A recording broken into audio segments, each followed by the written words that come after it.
मुझे एक संत कथा सुना रहे थे। एक सज्जन का नाम था दानचंद। गंगा जी से 12 किलोमीटर दूर उनका गांव था। दानचंद को भगवान ने संपन्नता तो दी थी, धन तो दिया था, लेकिन लोभी इतने थे कि लोगों ने व्यंग में उनका नाम दानचंद रख दिया था। कभी कोई पुण्य कार्य नहीं किया, कहते खर्च होगा। तो पत्नी ने कहा कि गंगा जी नहाया 12 किलोमीटर दूर हैं, इसमें क्या खर्च हो रहा है, चले जाओ। सवारी की भी जरूरत नहीं, पैदल पैदल चले जाओ और गंगा जी तो नहा लो। ठीक है, बहुत कहा तो सोचा जीवन में एक बार गंगा जी नहा लें, क्या हर्ज है, 12 किलोमीटर दूर है गंगा जी, जा पैदल पैदल गया। खर्चा कौन करे सवारी।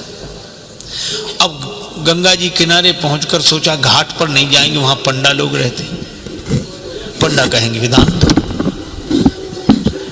तो मुर्दा घाट पर गए।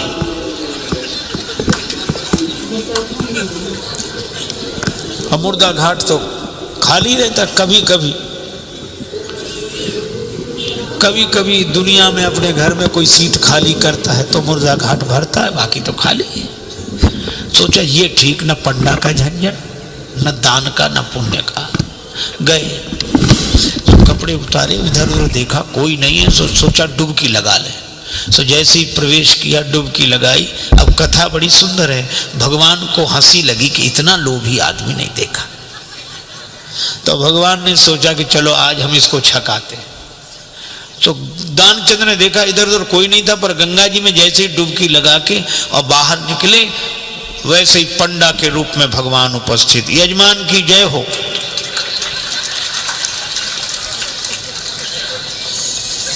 दानचंद बोले तुम कौन हो।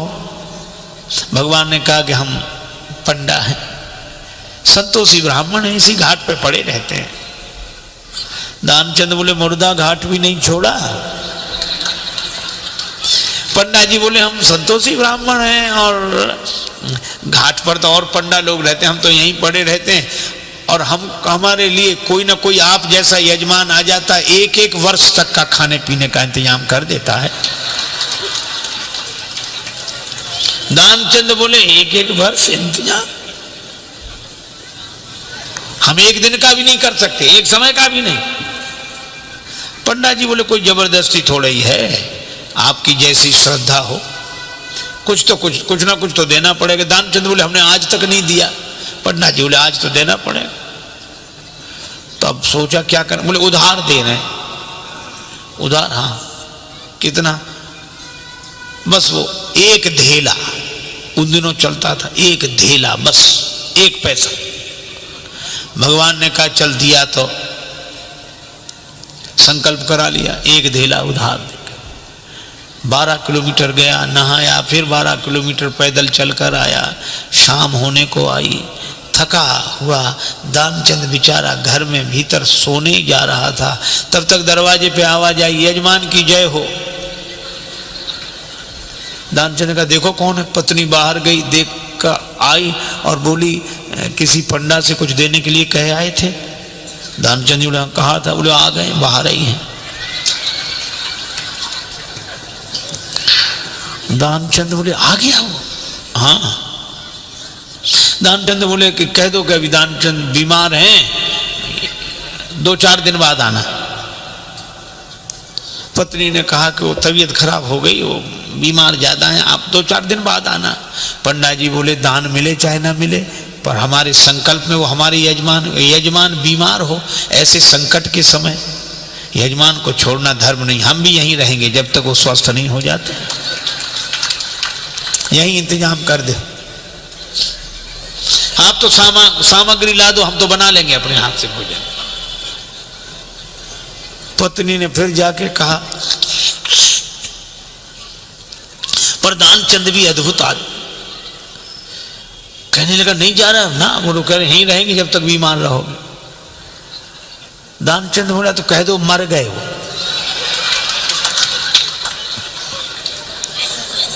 तो ये ऐसे कैसे कह दें। दानचंद बोले तुम कह दो हम श्वास रोके पड़े रहेंगे। पत्नी ने झूठे जाकर रोते हुए कहा कि अभी अभी चले गए वो, सवाल तो। पंडा जी बोले चले गए, मर गए। अरे राम राम, लेकिन यजमान का जब तक अंतिम संस्कार ना हो जाए हम कैसे जा सकते? और तुम कहां बुलाती फिरोगी लोगों को, गांव इतना बड़ा, हम ही सबको खबर किए देते हैं।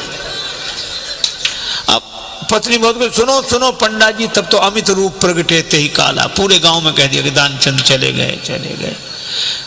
अच्छा, लोग सचमुच इकट्ठे हो गए और भगवान को भी मन में हंसी लगे, ऐसा जिद्दी आदमी, श्वास रोके पड़ा।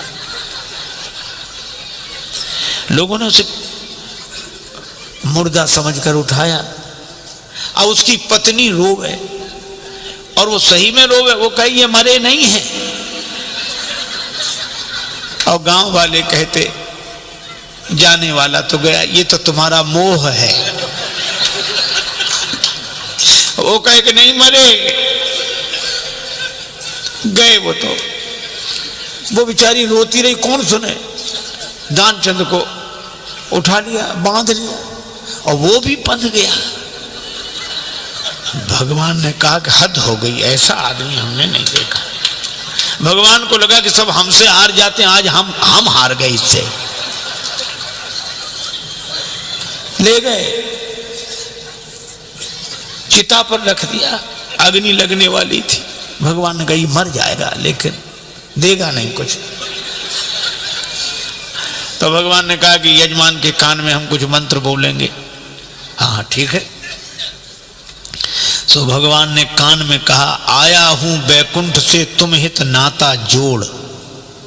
भगवान ने कहा कि हम हार गए, हम भगवान हैं, बैकुंठ से आए, तुमसे नाता हमने जोड़ा। सो पंडा ने जो कहा कि आया हूं बैकुंठ से तुम हित नाता जोड़, तो दानचंद ने सोचा ये तो भगवान है। सो आंख खोली, और जो आंख खोली तो वही पंडा, और जो पंडा को देखा तो फिर आंख बंद कर ली। भगवान ने कहा कि हम तुमसे कुछ नहीं लेंगे, मांग ले हो वरदान कछु, तुम ही हमसे कुछ मांग लो। तो दानचंद क्या बोला, बोले धेला दीजिए छोड़, बस वही छोड़ दो और कुछ नहीं चाहिए। अब बोलो, ये लोभ की अति, इतनी अति। देखो, सहस्त्राबाहु के 1000 भुजाएं, सहस्त्रबाहु 1000 भुजाएं, और परशुराम जी ने फरसे से उसके हाथ काटे। और फरसा क्या है, दान परसु बुद्धि शक्ति प्रचंडा, दान ही फरसा है। और 1000 भुजाओं से केवल अपने एक पेट के लिए ही समेटना और किसी को न मिलने दे, यह सहस्त्राबाहु है। तो लोभ की भुजाएं तो दान के फरसे से ही कटती हैं, और कोई उपाय नहीं है। For more updates, subscribe to our channel, click the show links and enjoy watching the videos.